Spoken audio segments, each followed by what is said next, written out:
Okay, so I want to discuss a particular mindset that unfortunately is very, very widespread. And I'm going to make a prerequisite statement to this. Whenever there is a problem, the first thing practically that must be done to address the problem is to recognize and be honest about what the problem is. Now, we've seen this atrocity in Orlando. Dozens of young people cut down, enjoying a night out. This was a targeted um, group. It was a gay club. They were targeted because they were gay or lesbian or transgender. And there was an ideological basis behind the attack. Now, the killer has been plastered all over the media. There has been some criticism actually that that's misguided. To be fair to CNN, they said they're no longer going to put his image up on screen, which is good. Fox News is going all through it, giving his whole biography. It's a bit like serial killers. Sometimes there is a risk of turning them into sort of celebrities in a rather morbid way, um, which could inspire future killers to, do the same thing. They might think, oh, well, this guy's now famous around the world. We're going to do the same thing. So I do think some weight should be given to that argument, but that doesn't mean it should be completely ignored.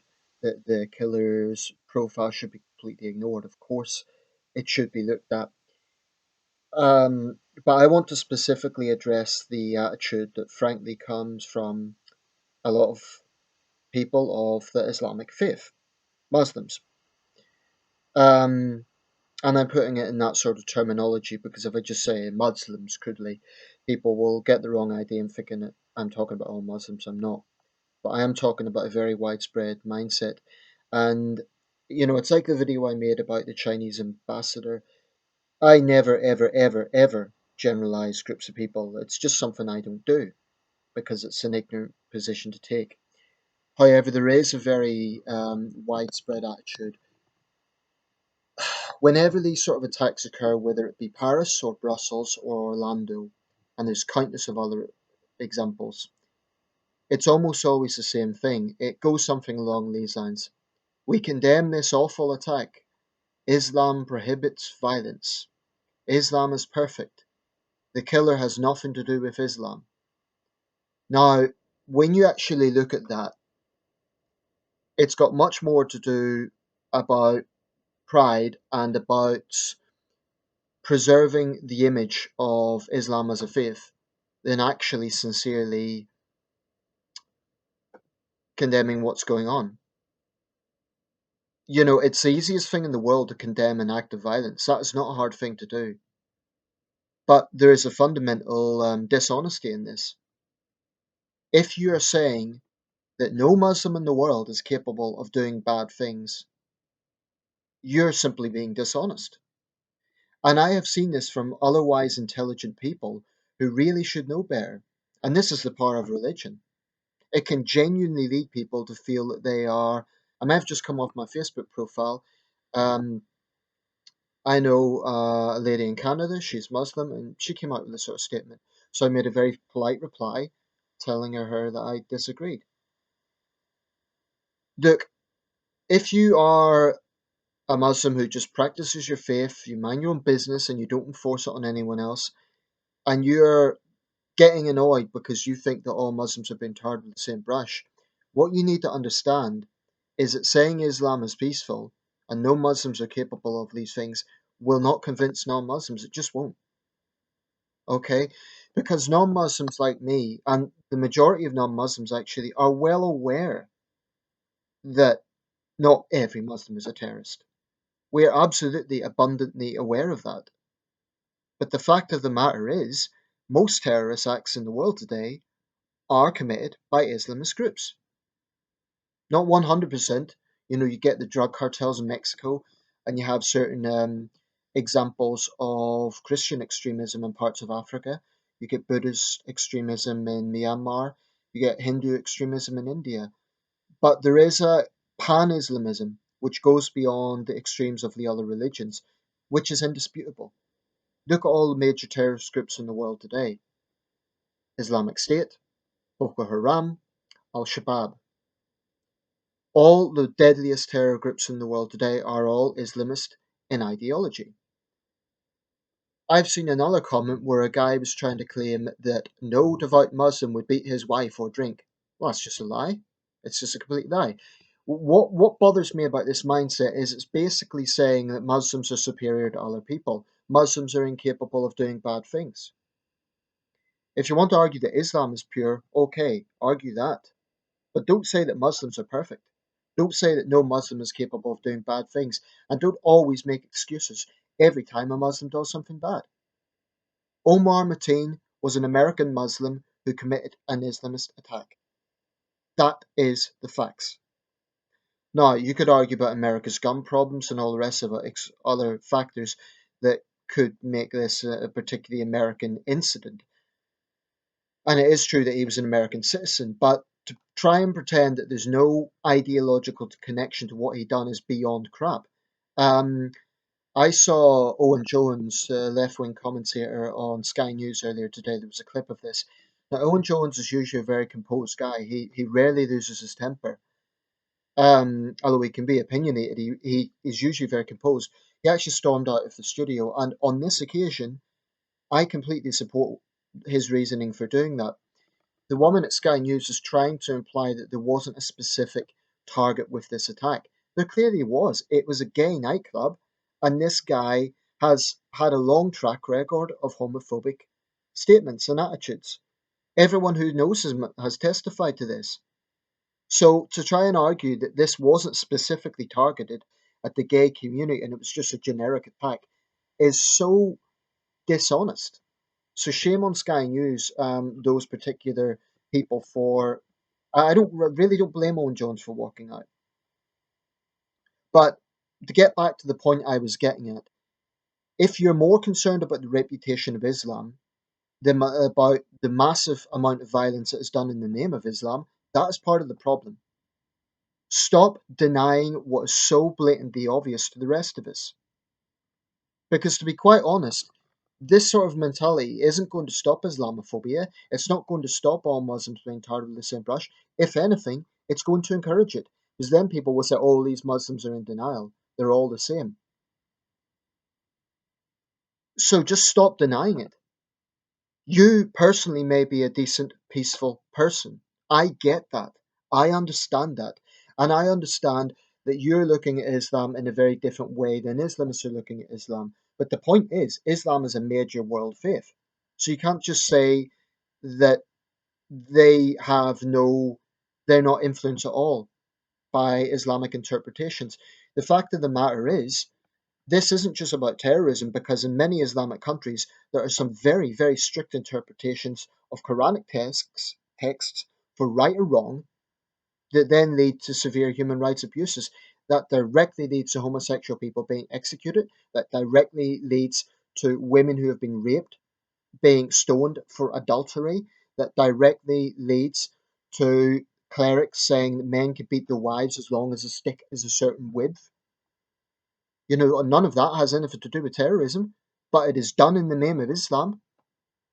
Throughout the Arab world, like I said, there are people trying to condone what happened in Orlando. So there is a fundamental intolerance and violence within Islam. It's indisputable, utterly indisputable. And anyone who thinks that criticizing religion is the same as hating the adherents of that religion are deluded. If that is your opinion, I don't know what else I can say to you, because hating 1.6 billion people is an extreme way to view the world, obviously. But saying that 1.6 billion people are incapable of violence is also an extreme way to view the world. Because what you're basically saying is that if someone calls himself a Muslim, then as long as they're your kind of Muslim, they're okay. But if they do a terrible thing, like a major terrorist attack, oh no, you want to distance yourself. They're nothing to do with Islam.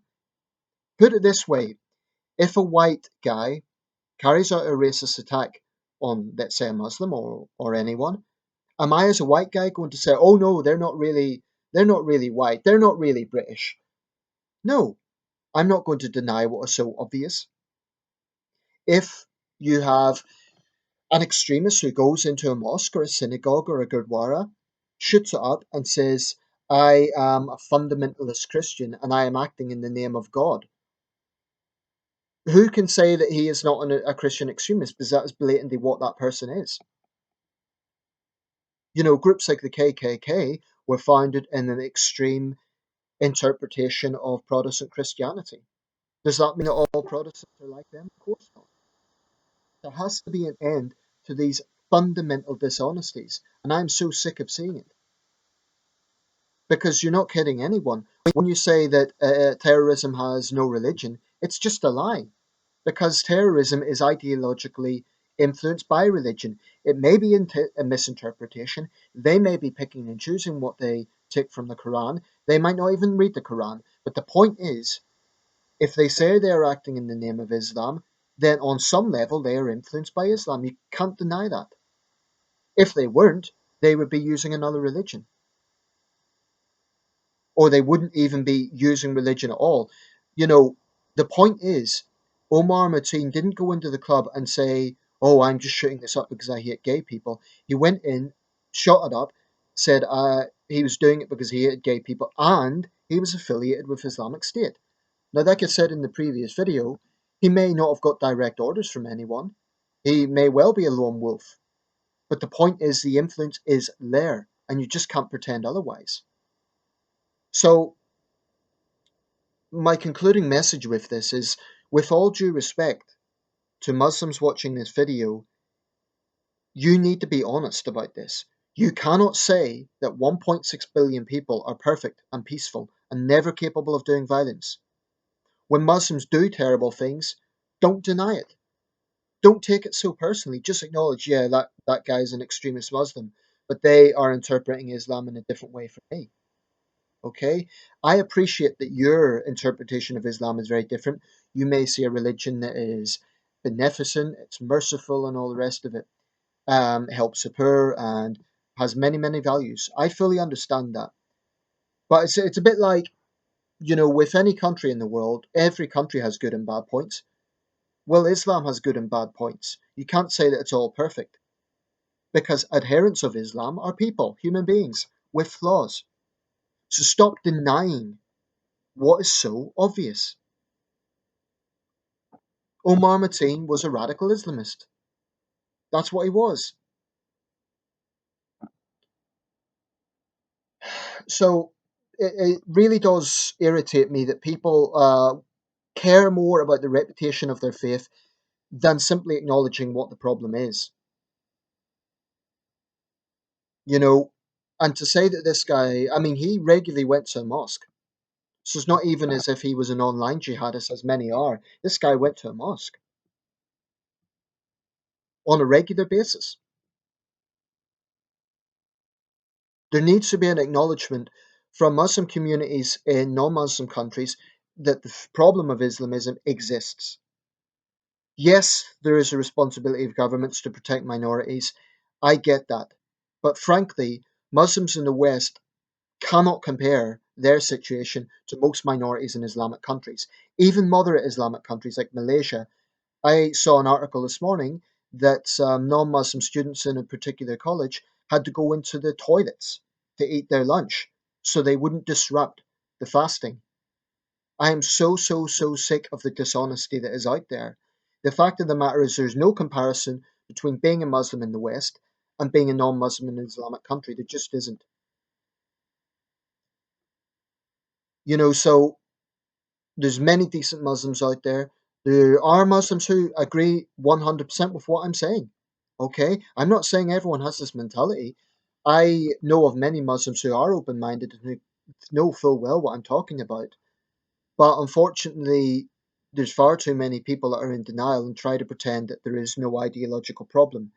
Because frankly, the people who condemn ISIS, many of them would have no problem with gay people being stoned or jailed for being gay. So there's, just because someone says they condemn terrorism doesn't mean they have moderate views in other areas. It's the easiest thing in the world to condemn terrorism. That's no noble endeavor. It's very, very, very easy to do that. Any idiot can condemn terrorism. But there has to be honesty.